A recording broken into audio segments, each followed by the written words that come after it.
Hello friends, मैं Hamiduddin Ahmed, lecturer mechanical production, government Ramchandra Khetan polytechnic college Jaipur. आज का हमारा टॉपिक है डिफरेंट टाइप्स ऑफ स्टील।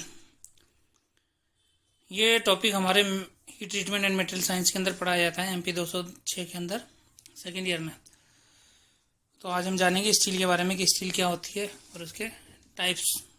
तो आइए स्टार्ट करते हैं। स्टील की डेफिनेशन यहाँ पे दी हुई है। जैसे स्टील एक आयरन और कार्बन का एलॉय है।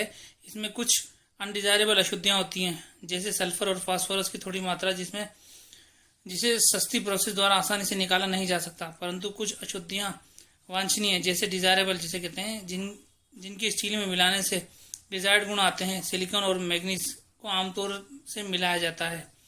अब स्टील क्या है? एक तरह का एलॉय है। स्टील का एलॉय है किसका? कार्बन का और आयरन का। आयरन और कार्बन से मिलकर क्या है? स्टील बनता है। इसमें कुछ जो अशुद्धियाँ होती हैं, जैसे अनडिजायरेबल अशुद्धियाँ होती हैं, जैसे कि इम्प्योरिटीज होती हैं, जिससे सल्फर और फास्फोरस जिनको क्या है अलग करने के लिए जो प्रोसेस है वो थोड़ा महंगा होता है। तो इस वजह से क्या है, उसको अशुद्धियाँ होती हैं तो उनको अलग नहीं किया जा सकता। परंतु जैसे क्या कुछ जो उनकी इम्प्योरिटीज होती हैं, इनके अलावा जैसे सल्फर फास्फोरस के अलावा जो सिलिकॉन और मैग्नीज होती हैं, इनको तो क्या है स्टील के अंदर मिलाया जाता है, ताकि क्या है स्टील की क्या है ड्यूरेबिलिटी बढ़ाई जा सके।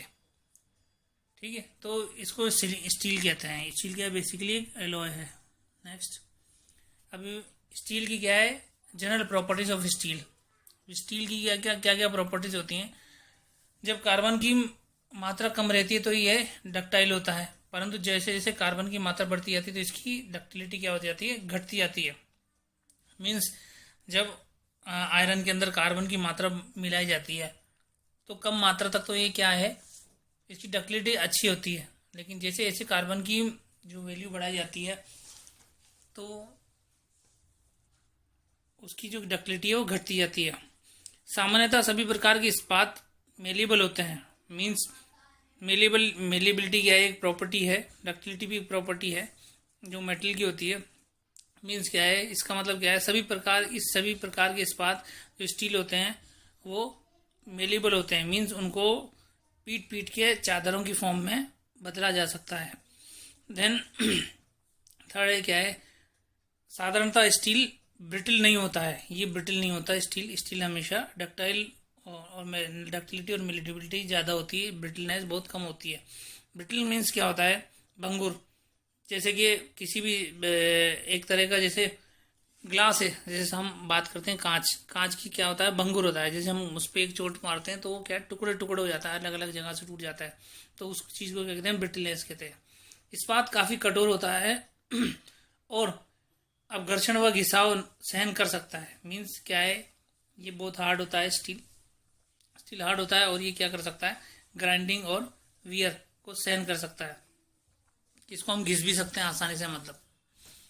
देन नेक्स्ट, इस्पात में उच्च प्रत्यास्थता गुण होता है। मीन्स जो इलास्टिसिटी होती है वो ज़्यादा होती है। देन ठंडी अवस्था में इसमें चुंबकीय गुण होता है। ठंडी अवस्था में इसमें क्या होता है? चुंबकीय गुण होता है। जैसे मैग्नेटिक इफेक्ट होता है इसके अंदर, मैग्नेटिक प्रॉपर्टी ज़्यादा होती है इसके अंदर। इसका गलनांक लगभग 1535 डिग्री सेल्सियस है। मतलब उच्च गलनांक है इसका 1535, काफ़ी हाई टेम्परेचर है।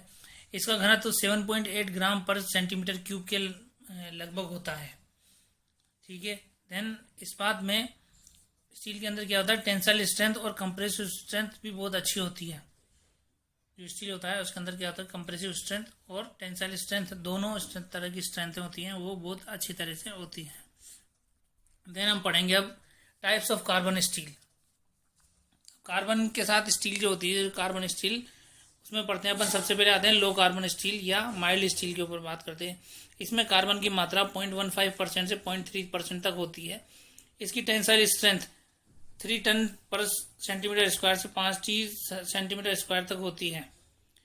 ठीक है। ये साधारण कार्यों के लिए जैसे चादरों, तारों, गियर पहियों, भवन निर्माण में प्रयुक्त स्ट्रक्चर, इस्पात crank, axle shaft, turbine, rotor, hydraulic ram और सिलेंडर आदि बनाने में काम आ जाता है। मीन्स जो साधारण जो इस्तेमाल होते हैं, हमारे काम होते हैं, बहुत सारे उसके अंदर क्या है, लो कार्बन स्टील का हम इस्तेमाल करते हैं। कार्बन की मात्रा देखो, देखिए यहाँ पे कितनी परसेंट कम परसेंट है, मतलब 0.15% से लेके 0.3% तक होती है मात्रा।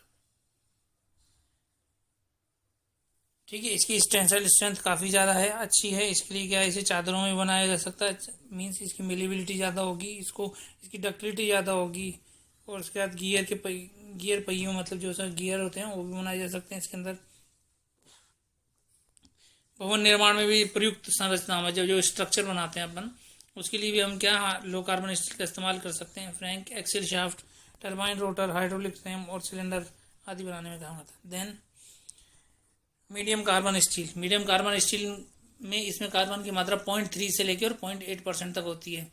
इसकी भी टेंसाइल स्ट्रेंथ 5 टन पर सेंटीमीटर स्क्वायर से लेके 8.5 टन पर सेंटीमीटर स्क्वायर तक होती है। ये रेल की धुरी, पटरी, गियर, बंदूक की नाली, इस्पात की गोलियां, रेल के पहिए, क्रेन, पिन, कनेक्टिंग रोड आदि बनाने में काम में ली जाती है। मीन्स क्या है, जो रेल की पटरी होती हैं, रेल की धुरी होती है, बंदूक की नाली होती है, वो इस्पात की गोलियां, जो लोहे की गोलियां होती हैं, पहिए अपन जिसे बेयरिंग, बॉल बेयरिंग भी कहते हैं, वो भी रेल के पहिए, क्रेन, पिन और कनेक्टिंग रोड आदि बनाने में काम में ली जाती है इसे। ठीक है, देन लास्ट क्या है, हाई कार्बन स्टील।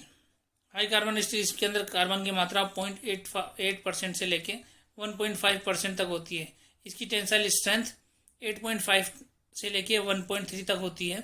ये गाड़ी के पहिए, गियर, हथौड़े, क्रेशर के जो पार्ट होते हैं, die block, tools, tap, drill, छेनी, औजार, ब्लेड, डाइयाँ आदि बनाने के काम में आता है। मतलब बेसिकली क्या है, ज़्यादा ये क्या है, जैसे जो मजबूत चीज़ें और ज़्यादा होती हैं उनको बनाने के काम में लिया जाता है इसके अंदर।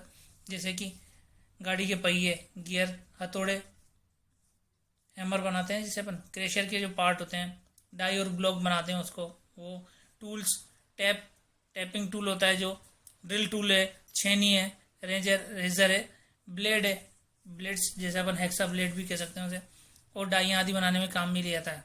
इस तरह से ये हाई कार्बन स्टील को यहाँ पे हम इस्तेमाल कर सकते हैं। तो ये था आज हमारा टाइप्स ऑफ स्टील के बारे में। आशा करता हूँ आपको पसंद आया होगा। वीडियो देखने के लिए बहुत बहुत धन्यवाद। आप हमारे वीडियो को और ज़्यादा से ज़्यादा स्टूडेंट्स के साथ शेयर करें, ताकि क्या है, उन दूसरे लोगों को भी इसका फ़ायदा मिल सके। Thank you so much.